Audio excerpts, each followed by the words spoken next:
چند دن ہی گزرے صبح کی نماز پڑھانے کے لیے امیر المؤمنین عمر بن خطاب رضی اللہ تعالیٰ عنہ صبح کی نماز پڑھانے کے لیے گئے ہیں مسجد نبوی کے اندر۔ سیدنا عبداللہ بن عباس، سیدنا عبداللہ بن مسعود رضی اللہ تعالیٰ فرماتی ہیں میرے اور سیدنا عبداللہ بن مسعود کے درمیان کوئی فاصلہ نہیں تھا، امیر المؤمنین ہم دونوں کے درمیان سے گزرے، ہم دونوں صف کے اندر تھے اور آپ کا یہ معمول تھا۔ عمر بن خطاب رضی اللہ تعالیٰ کو یہ معمول تھا، جیسے ہی نماز کا وقت ہوتا اور مسجد میں داخل ہوتے وہی سے کہنا شروع کر دیتے تھے لوگوں صفے درست کر لو، صفے درست کر لو، صفے سیدھی کر لو، وہی سے کہنا شروع کر دیتے تھے۔ پتہ چلتا ہے صفوں کو درست کروانا امام پیچھے سے بھی کہہ سکتا ہے کھڑے ہو کے صفوں کو درست کر لے۔ جیسے مسجد کے گیٹ میں داخل ہوئے اور کہتے ہیں کہ ہم سن رہے تھے اور ہم سے گزرتے ہوئے یہ جملے کہہ رہے تھے صفوں کو درست کر لے، صفوں کو درست کر لے،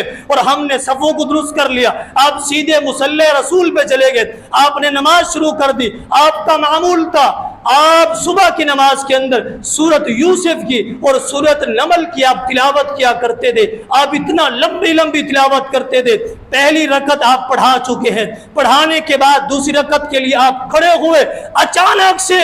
اسی ہی صف کے اندر ابو لؤلؤ فیروز مجوسی یہ چھپا ہوا ہے اور دو دھاری خنجر لے کے بھی اپنی بغل کے اندر یہ کھڑا ہوا ہے، اور جیسی ہی دوسری رکعت کے لیے کھڑے ہوئے وہ آپ کے پیٹ کے اندر خنجر کے وار کر دیتے ہیں۔ سیدنا عمر بن خطاب رضی اللہ تعالیٰ عنہ آپ یہ بات سن کے یہ بات پڑھنے کے بعد رونگٹے ہی کھڑے ہو جاتے ہیں۔ کیسے امیر المؤمنین عمر بن خطاب رضی اللہ تعالیٰ عنہ شہید کر دیا پیچھے سے، اور آپ کو نماز کی حالت میں سینے سے مقابلہ کرنے کے لیے کسی ایک غیر مسلم کی جرت نہیں تھی۔ اگر غیر مسلم کی بات تو درکنار ہے، اگر ہم شیطان کی بات بھی کریں تو سامنے سے وہ وار نہیں کر سکتا تھا۔